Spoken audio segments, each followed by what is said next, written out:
श्री कृष्ण गोविंद हरे मुरारी, हे नाथ नारायण वासुदेव। ओम नमो भगवते वासुदेवाय। ओम नमो भगवते वासुदेवाय। ओम नमो भगवते वासुदेवाय। सच्चिदानंद रूपाय विश्वोत्पत्त्यादि हेतवे तापत्रय विनाशाय श्री कृष्णाय वयं नमः। सच्चित आनंद स्वरूप परमात्मा जो सृष्टि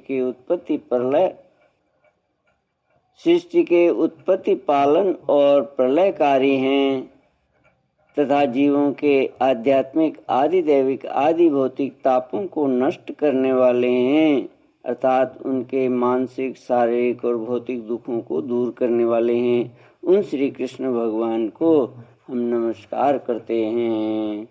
श्री कृष्ण गोविंद हरे मुरारी, हे नाथ नारायण वासुदेव। श्रीमद्भागवत 10वां स्कंद अथ पंचषष्टितमोऽध्याय। श्री शुक उवाच।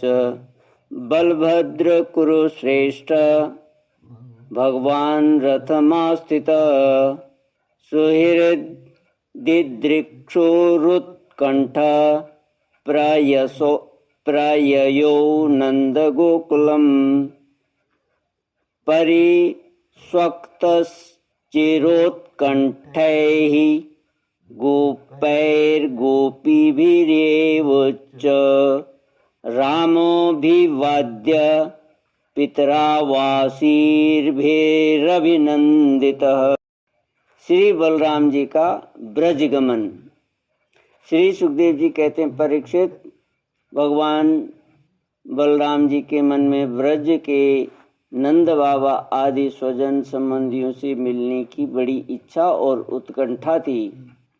अब वे रथ पर सवार होकर द्वारका से नंद बाबा के ब्रज में आए। इधर उनके लिए ब्रजवासी गोप और गोपियां भी बहुत दिनों से उत्कंठित थीं।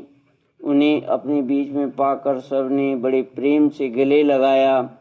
बलराम जी ने माता यशोदा और नंद बाबा को प्रणाम किया। उन लोगों ने भी आशीर्वाद देकर उनका अभिनंदन किया, यह कहकर कि बलराम जी, तुम जगदीश्वर हो, अपने छोटे भाई श्री कृष्ण के साथ सदा सर्वदा हमारी रक्षा करते हो। उनको गोद में ले लिया और अपने प्रेमाश्रुओं से उन्हें भिगो दिया। इसके बाद बड़े बड़े गोपों को बलराम जी ने और छोटे छोटे गोपों ने बलराम जी को नमस्कार किया। वे अपनी आयु, मेल जोल और संबंध के अनुसार सबसे मिले जुले।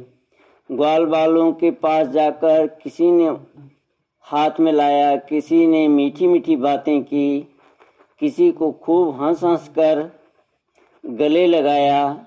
इसके बाद जब बलराम जी की थकावट दूर हो गई, वे आराम से बैठ गए।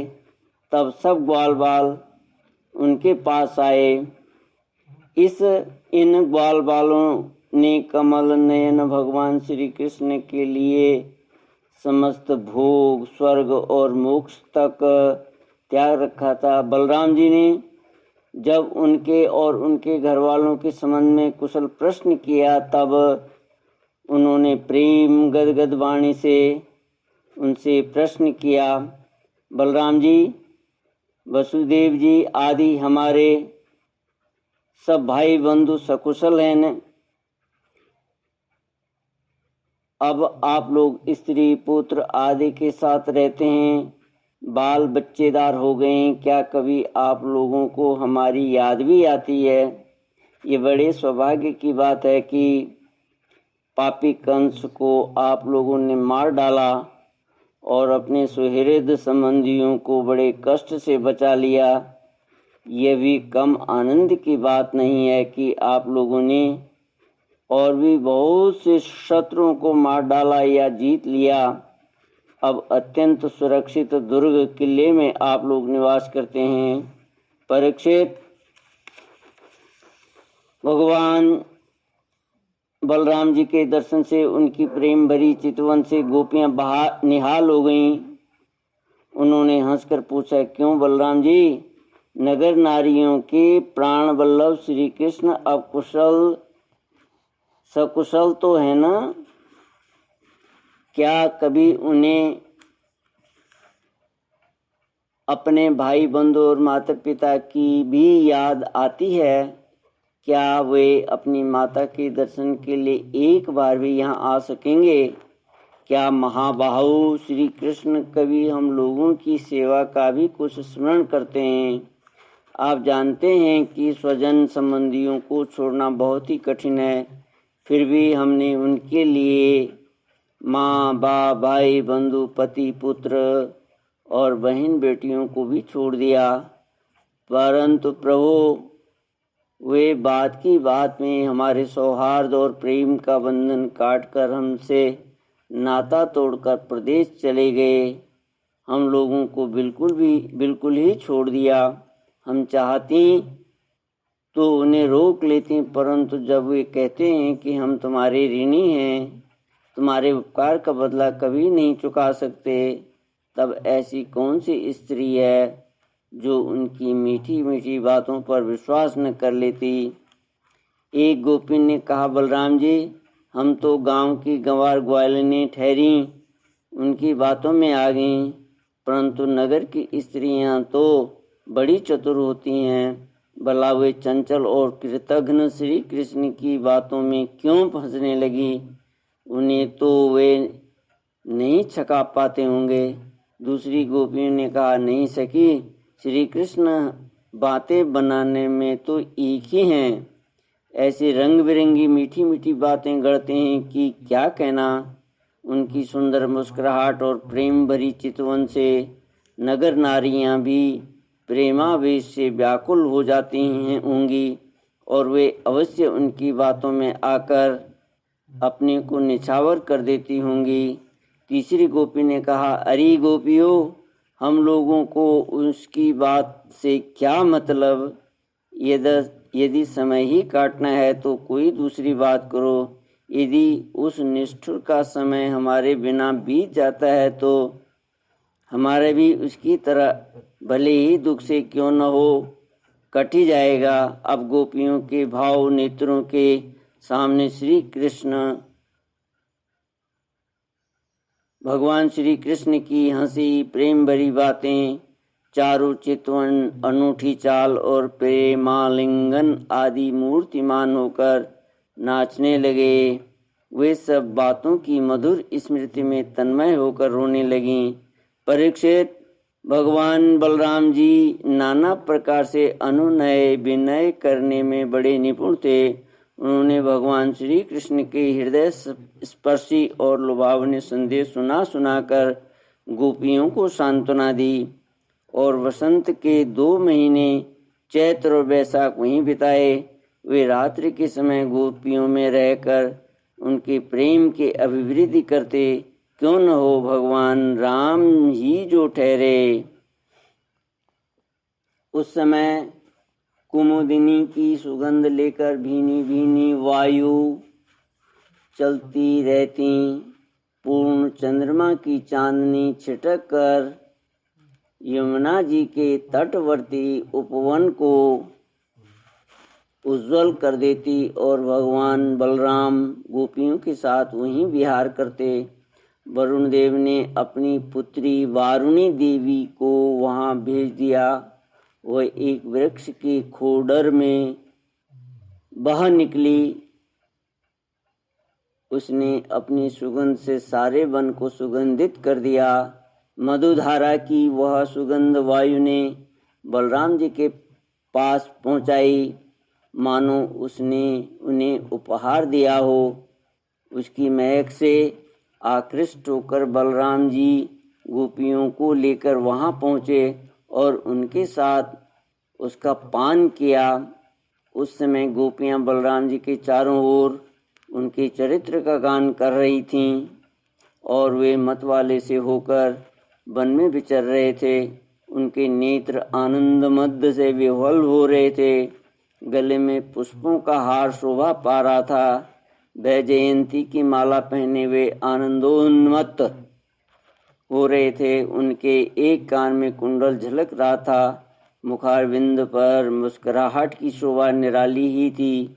उस पर पसीने की बूंदें हिमकण के समान जान पड़ती थी। सर्वशक्तिमान बलराम जी ने जल क्रीड़ा करने के लिए यमुना जी को पुकारा, परंतु यमुना जी ने यह समझकर कि ये तो मतवाले हो रहे हैं, उनकी आज्ञा का उल्लंघन कर दिया। वे नहीं आईं। तब बलराम जी ने क्रोधपूर्वक अपने हल की नोक से उन्हें खींचा और कहा, पापिनी यमुने, मेरे बुलाने पर भी तू मेरी आज्ञा का उल्लंघन करके यहाँ नहीं आ रही है, मेरा तिरस्कार कर रही है। देख, अब मैं तुझे तेरे स्वेच्छाचार का फल चखाता हूँ। अभी अभी तुझे हल्की नोक से 100 टुकड़े किए देता हूँ। जब बलराम जी ने यमुना जी को इस प्रकार डांटा फटकारा, तब वे चकित और भयभीत होकर बलराम जी के चरणों पर गिर पड़ी और गिड़गिड़ाकर प्रार्थना करने लगी। लोकाभिराम बलराम जी, महाभाव, मैं आपका पराक्रम भूल गई थी। जगतपते, अब मैं जान गई कि आपके अंश मात्र शेष जी इस सारे जगत को धारण करते हैं। भगवान, आप परम ऐश्वर्यशाली हैं। आपके वास्तविक स्वरूप को न जानने के कारण ही मुझसे यह अपराध बन गया है। सर्वस्वरूप भक्तवत्सल, मैं आपकी शरण में हूँ। आप मेरी भूल चूक क्षमा कीजिए, मुझे छोड़ दीजिए। अब यमुना जी की प्रार्थना स्वीकार करके भगवान बलराम जी ने उन्हें क्षमा कर दिया और फिर जैसे गजराज हथिनियों के साथ क्रीड़ा करता है, वैसी वे गोपियों के साथ जल क्रीड़ा करने लगे। जब वे यथेष्ट जल विहार करके यमुना जी से बाहर निकले, तब लक्ष्मी जी ने उन्हें नीलांबर बहुमूल्य आभूषण और सोने का सुंदर हार दिया। बलराम जी ने नीले वस्त्र पहन लिए और सोने की माला गले में डाल ली। वे अंग राग लगाकर सुंदर आभूषणों से विभूषित होकर इस प्रकार शोभायमान हुए, मानो इंद्र का श्वेत वर्ण ऐरावत हाथी हो। परीक्षित, यमुना जी अब भी बलराम जी के खींचे हुए मार्ग से बहती हैं और वे ऐसी जान पड़ती हैं मानो अनंत शक्ति भगवान बलराम जी का यश गान कर रही हूँ। बलराम जी का चित्त ब्रजवासिनी गोपियों के माधुर्य से इस प्रकार मुग्ध हो गया कि उन्हें समय का कुछ ध्यान ही न रहा। बहुत सी रात्रियां एक रात के समान व्यतीत हो गईं। इस प्रकार बलराम जी व्रज में विहार करते रहे। श्री कृष्ण गोविंद हरे मुरारी, हे नाथ नारायण वासुदेव।